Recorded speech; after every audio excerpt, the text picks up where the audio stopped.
असम्बलियां मुद्दत पूरी करेंगी, कबल अस वक्त इंतखाबात भी नहीं होंगे। PDM में क़यादत की इमरान खान की जानिब से अदारों पर तनकीद की शदीद मसम्मत। लाहौर में अहम तरीन इजलास, आसिफ जरदारी, फजलुर रहमान और दीगर जमातों के कायदीन शरीक। ज़िमनी इलेक्शन में बदतरीन शिकस्त के बाद की सूरत हाल का जायजा। शुरका को सूबाई असम्बली में नंबर गेम पर ब्रीफिंग।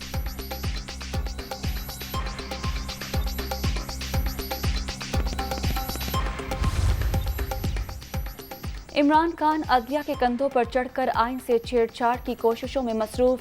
कानून साजी हमारा अख्तियार और हक है, इसमें मुदाखलत नहीं होनी चाहिए।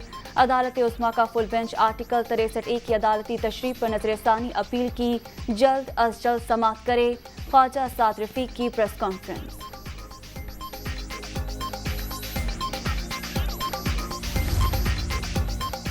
और तहरीक इंसाफ ने पंजाब में 15 सीटें जीतकर कोई तीर नहीं मारा। इन हलकों से उनके अपने ही लोग भागे थे।